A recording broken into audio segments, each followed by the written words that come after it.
6 அடி முழுக்க மிளரும் உலகின் விலை மதிக்க முடியாத பச்சை பொக்கிஷம்.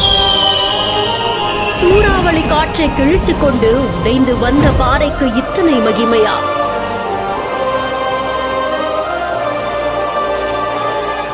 படகில் வந்த பாசி படிந்த பாறை நடராஜரானது எப்படி? மெய் சிலிர்க்க வைக்கும் ஸ்தல வரலாறு.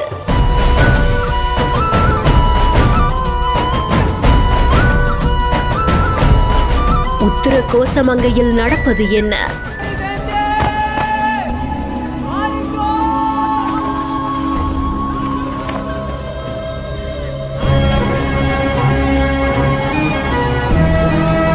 ராமநாதபுரத்துக்கிட்ட இருக்கக்கூடிய உத்தரகோச மங்கையில அபூர்வ பச்சை மரகத நடராஜர் சன்னதி அமைஞ்சிருக்கு. நரம்புகள் புடைக்க நுணுக்கமா தத்ரூபமா செதுக்கப்பட்ட இந்த நடராஜர் சிலை சுமார் 5.5 அடி உயரத்துல செதுக்கப்பட்டிருக்கு. 1 அடி பீடத்தோட சேர்த்து ராஜ கோலத்துல பிரம்மாண்டமா நடராஜர் காட்சி கொடுக்கிறாரு. சத்தம் மற்றும் வெளிச்சத்தினால நடராஜருக்கு எந்தவித பாதிப்பும் ஏற்பட்டு கூடாது அப்படின்றதுக்காக சிலை முழுக்க சந்தன காப்பு போடப்பட்டிருக்கும். வருடத்திற்கு ஒரு முறை மட்டுமே இந்த சந்தன காப்பு களையப்பட்டு பக்தர்களுக்கு திருமேனியோட நடராஜர் ஆருத்ரா தரிசனம் கொடுப்பாரு. இந்த நிலையில தான் கோவிலுடைய கும்பாபிஷேகம் நடக்கிறதுனால சன்னதிகளும் கோவிலும் புதுப்பிக்கப்பட்டு 101 குண்டங்களோட யாகசாலை அமைக்கப்பட்டு யாகசாலை பூஜையும் நடந்திருக்கு.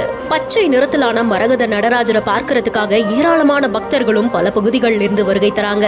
வறுமையின் பிடியில இருந்த மரைக்காயர் அப்படின்றவங்க தினமுமே சிவபெருமான நம்பிக்கையோட வழிபட்டு வந்ததாகவும் மீன் பிடிக்கிறதுக்கு பாய்மர படகுல சென்ற போது திடீர்னு வீசிய சூறாவளி காற்று அவரை தெற்கு திசை தெரியாம அவரை கடல்ல அலைக்கழித்ததாகவும் நம்பப்படுது. அப்போ ஒரு பாறையில படகு மோத பாசி படிந்த பாறைகள் துண்டாகி இவருடைய படகுல விழுந்ததாகவும் கூறப்படுது. அது விழுந்த கணம் சூறாவளி நின்று பல நாட்கள் கடல்லையே பயணம் செய்து திரும்ப ஊருக்கு வந்திருந்தாங்களாம். வீட்டுல படிக்கற்களா போடப்பட்ட அந்த பாறை பாசி நீங்கியதுக்கு அப்புறமா வெளிச்சத்துல பல மின்னி இந்த தகவலை மரைக்காயர் அரசன் கிட்ட சொல்ல அது ஆட்கள் அனுப்பி அரசனும் எடுத்து வந்து சோதித்து பார்த்த போது அது சாதாரண பாறை இல்ல, விலை மதிக்க முடியாத மரகத பாறை அப்படின்றது தெரிய வந்திருந்திருக்கா. இதுல நடராஜர் சிலை செய்யணும் அப்படின்னு ஆசைப்பட்ட அரசர் சித்தர் சண்முக வடிவேலர் அவர்கள் மூலமா சிலையை உருவாக்கினதாகவும் கூறப்படுது. இந்த பச்சை பொக்கிஷம் இருக்கக்கூடிய கோவில்ல தான் 15 வருடத்துக்கு ஒரு வாட்டி நடக்கக்கூடிய கும்பாபிஷேகம் நடக்கிறதாகவும் இதை பார்க்கறதுக்காக ஏராளமான பக்தர்கள் வர்றதாகவும் தகவல்கள் வெளியாகிட்டு இருக்கு.